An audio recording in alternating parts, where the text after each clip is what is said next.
How are you all? I hope you are doing very well. Welcome to VPIC online classes. As you all know that I am your English teacher Kavita ma'am, and today I am going to introduce the 5th chapter of Panchtantra. The 5th chapter, the Panchtantra. आप लोगों ने पंचतंत्र के बारे में कभी सुना है कि पंचतंत्र है क्या? पंचतंत्र एक किताब है जिसमें आपके नैतिक मूल्यों से, मोरल वैल्यू से रिलेटेड बहुत सी कहानियां छपी हैं। जो विष्णु शर्मा जी थे, उन्होंने पंचतंत्र से रिलेटेड मानव प्रॉब्लम्स यानी ह्यूमन प्रॉब्लम्स को रिलेटेड अपनी इंटरेस्टिंग स्टोरियां बनाकर उसमें कई कहानियां लिखी थी, जो आपके पंचतंत्र में पंचतंत्र नामक पुस्तक में लिखी गई, जिन्हें हम बोलते हैं पंचतंत्र की कहानियां। तो आज हम उन्हीं में से एक बहुत ही इंटरेस्टिंग कहानी लेकर आए हैं, जो आपको सुनने में भी अच्छी लगेगी और जिससे आपको कुछ मोरल वैल्यू भी गेन होगी। तो let's start our chapter. Once there lived a king who had 3 sons. Once means होता है एक बार, lived रहता था, a king एक राजा, who had जिसके 3 sons 3 बेटे थे, ये 3 पुत्र थे। यानी एक बार एक राजा रहता था जिसके 3 पुत्र थे। The king was a wise man. The king Raja was था एक wise यानी बुद्धिमान, man मीन्स व्यक्ति, यानी राजा एक बहुत बुद्धिमान व्यक्ति था। But his sons were very foolish. But लेकिन उसके sons पुत्र वर बहुत मतलब थे very बहुत foolish यानी मूर्ख, लेकिन उसके पुत्र बहुत मूर्ख थे। राजा तो बुद्धिमान था लेकिन उसके पुत्र क्या थे? बहुत मूर्ख थे। Not only that, इतना ही नहीं, not only that का मतलब इतना ही नहीं, they did not like to study. Way did not like पसंद नहीं करते थे to study पढ़ाई करना या अध्ययन करना, यानी उन्हें पढ़ाई भी नहीं पसंद थी। This made the king very sad.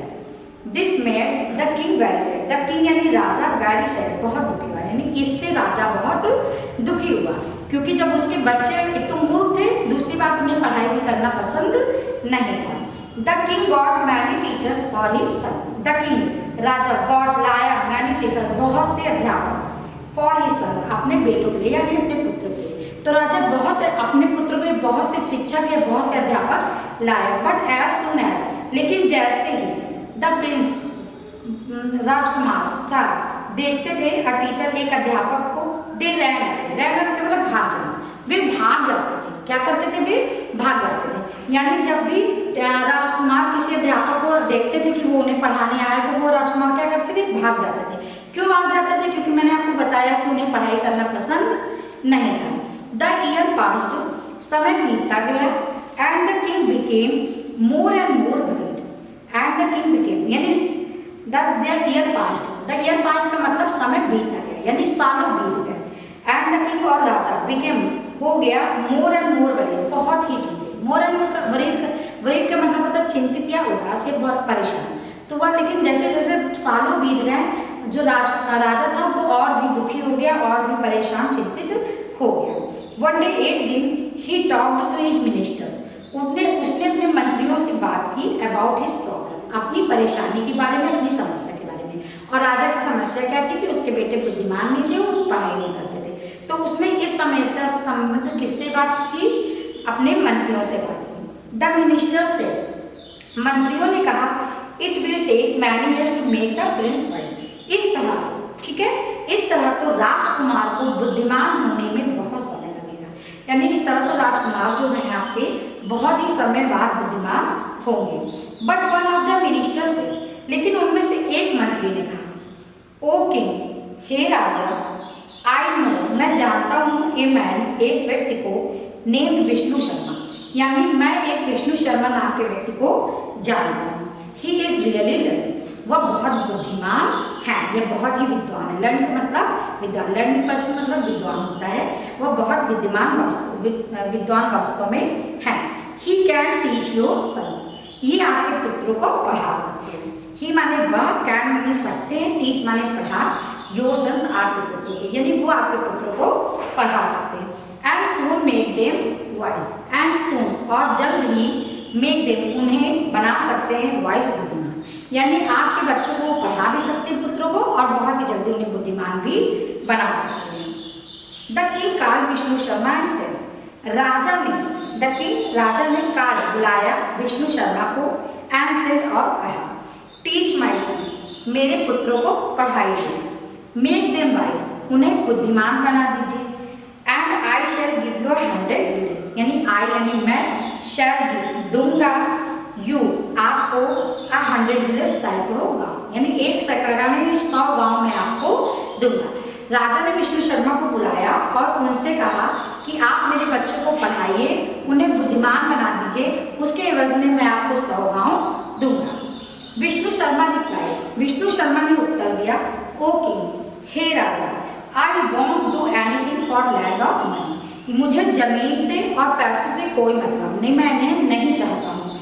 I am 80 years old, I am मैं हूँ 80 ईयर्स यानी 80 साल ओल्ड ब्रदर, यानी मैं 80 साल का वृद्ध हूँ।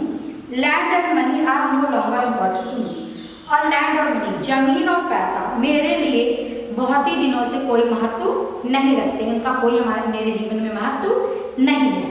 बट आई शैल से, लेकिन मैं कहूँगा, आई शैल से मैं कहूँगा, दिस या मच, लेकिन मैं इतना जरूर कहूँगा। If I can't make your sons wise in 6 months, if यदि आई कांट मैं नहीं सका, मेक बनाना, योर सन्स आपके पुत्रों को वाइज बुद्धिमान इन 6 months 6 महीनों में, यदि या अगर मैं आपके पुत्रों को 6 महीने में बुद्धिमान नहीं बना सका, आई शैल चेंज माई नेम, मैं अपना नाम बदल दूंगा। आपने देखा होगा लोग कभी कभी क्या कहते हैं कि अगर मैं ये नहीं कर पाया तो देखना मैं अपना नाम बदल दूंगा।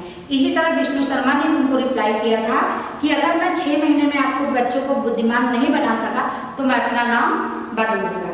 द किंग एग्रीड, एग्रीड का मतलब होता है सहमत होना या एक्सेप्ट करना किसी की बात को, तो राजा सहमत हो गया। Vishnu Sharma took the Prince, Vishnu Sharma ने टुक लिया प्रिंस राजकुमारों को अपने साथ एंड वेंट होम, और घर चले गए। यानी कि इसके बाद क्या किया, विष्णु शर्मा ने उन राजकुमारों को अपने साथ लिया और घर चले गए। एवरी डे रोज ही मेड देम, वो उन्हें मेड देम सिट, उन्हें बैठाते थे बिफोर हिम अपने सामने, यानी रोज वो उन्हें अपने सामने उन राजकुमारों को अपने सामने बैठाते थे एंड टॉट देम, और उन्हें पढ़ाते थे या सिखाते थे। एट फर्स्ट पहली बार तो the prince did not wish to study, the prince यानी जो अपने राजकुमार थे तीनों, डिड नॉट विश उनकी कामना ही नहीं थी, उनकी इच्छा ही नहीं थी तो स्टडी पढ़ने की, बट सुन लेकिन जल्द ही वे डिड नॉट विश, उन्हें उठने उनकी इच्छा नहीं थी टू गेट अप उठने की, यानी पहली बार जब उन्होंने उनको अपने सामने बैठाया विष्णु शर्मा ने पढ़ाने के लिए तो उनको पढ़ने की इच्छा नहीं थी, लेकिन जैसे जैसे कुछ समय बीता अब ये समय आ गया था कि जल्दी उनके उठने की इच्छा नहीं होती थी, वो विष्णु शर्मा जो भी उन्हें पढ़ाते थे वो उसे पढ़ते ही रहना चाहते थे। दैट वॉज बिकॉज, यह ऐसा क्यों था, इसका भी कारण था, Vishnu Sharma made the lesson so interesting, Vishnu Sharma क्या करते थे कि पाठ को इतना मजेदार बना देते थे, इतना इंटरेस्टिंग कर देते थे। ही बिगेन, उन्होंने वो शुरुआत करते थे कैसे, on the bank of river Godavari, Godavari नदी के किनारे पर स्टूड अ बिग ट्री, एक बड़ा सा पेड़ था। एट नाइट, रात में मैनी बर्ड्स, बहुत से पक्षी टुक लेते थे शेल्टर आश्रय ऑन दैट ट्री, उस पेड़ पर, यानी गोदावरी नाम की नदी के किनारे पर एक बहुत ही सुंदर वृक्ष था जिस पर बहुत से पक्षी रात में आश्रय लेते थे। And he went on telling stories, और वो इसी तरह कहानियां को सुनाया करते थे अबाउट बर्ड्स एंड एनिमल्स, पक्षियों और जंतुओं की। But these were really stories of human beings, लेकिन वास्तव में ये पशु और पक्षी की कहानी नहीं होती थी, ये किसकी होती थी, ह्यूमन बीइंग्स की, यानी मानव जाति की। ये मतलब मानवों से रिलेटेड कहानी होती थी, जो इंटरेस्टिंग बनाने के लिए वो क्या करते थे, बर्ड्स को और एनिमल्स को ले लेते थे। सच जैसे कि who is a good friend, आपका एक अच्छा मित्र कौन है, and how can one keep once friend, और हम एक मित्र को अपने साथ कैसे रख सकते हैं, and how can one be kind but careful, और हम कैसे किसी के प्रति दयालु भी रह सकते हैं और उसकी देखभाल भी कर सकते हैं। दीज स्टोरीज, ये कहानियां जो होती थी, आल्सो गेव द आंसर, उत्तर भी देती थी टू दीज प्रॉब्लम, इन प्रश्नों का या इन समस्याओं का, यानी जो आप ये बर्ड्स और एनिमल्स से रिलेटेड जो स्टोरीज सुनाते थे ये वास्तव में ह्यूमन बींग्स की प्रॉब्लम्स होती थी, और इन प्रॉब्लम को जो सोल्यूशन होता था, जो आंसर होता था, वो इन प्रॉब्लम का सोल्यूशन उसी कहानी में ही आता था, लेकिन समझने वाले उसे अच्छे से समझ जाते थे। इन 6 months, 6 महीने में द प्रिंस, राजकुमार जो थे, लर्न सीख लिया था a lot of good sense, बहुत ही बुद्धिमान, बहुत ही गुड सेल्स का मतलब अच्छी समझ। तो 6 ही महीनों में राजकुमारों ने बहुत अच्छी समझ हासिल कर ली थी या सीख ली थी। दे बिकेम वाइज, वह बुद्धिमान हो गए थे। Vishnu Sharma story were written down in 5 books. ये जो विष्णु शर्मा थे इनकी जो कहानियां थी वह लिखी गई थी डाउन इन 5 बुक्स, 5 किताबों में। ठीक है, 5 किताबों में इनकी ये कहानियां लिखी गई थी, इसीलिए इन्हें पंचतंत्र कहते हैं। क्या कहते हैं? पंचतंत्र। पंच का मतलब 5। ठीक है, तो 5 किताबों में इनकी कहानियों को लिखा गया था, इसलिए इन्हें पंचतंत्र कहते हैं। They are the famous Panchatantra stories, और ये पंचतंत्र की कहानियां बहुत ही लोकप्रिय हैं।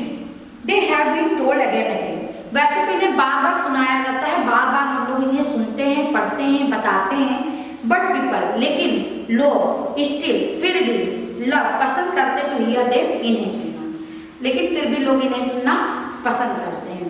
तो ये जो पंचतंत्र की कहानी थी बहुत इंटरेस्टिंग थी। अब ये बताइए कि what you learn from this lesson, आप इस पार्ट से सीखते क्या है? इस पार्ट में आखिर है, तो इस पार्ट में एक मेन पॉइंट्स में देखिए 2-3 पॉइंट्स।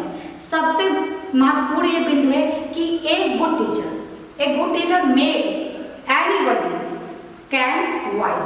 ठीक है, एक अच्छा अध्यापक किसी को भी अच्छा बुद्धिमान व्यक्ति बना सकता है, एक अच्छा इंसान बना सकता है। दूसरा पॉइंट था कि कोई भी पुलिस पर्सन बुद्धिमान बन सकता है अगर वो चाहे तो। ठीक है, आपने कहावत सुनी होगी कि आपने कहावत सुनी थी कि करत करत अभ्यास थे जन्मति होत सुजान, रस्ते आवत जाते सिर पर करत निशान।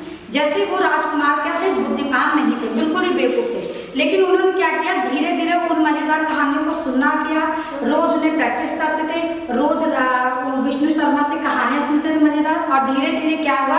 वे बुद्धिमान बन गए। यानी अगर आप भी रोज वही कार्य करते हैं, रोज लगन से कार्य करते हैं, तो आप उसमें सफल जरूर होंगे।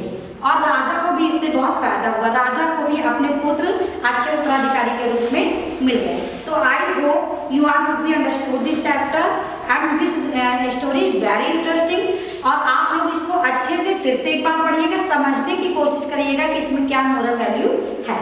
तो thank you so much, stay home, be safe and take care of yourself. Bye bye students.